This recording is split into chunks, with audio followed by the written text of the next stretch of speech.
Hi friends, in this video you will learn how to check views on Instagram post.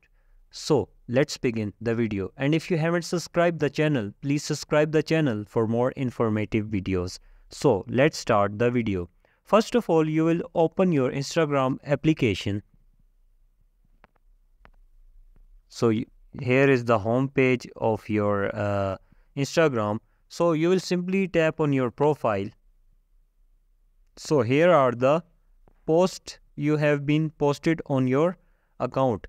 So here is the profile, and you will simply tap one of the post like this, and here is the option of view insights. You will simply tap on view insights. So here are the views 215.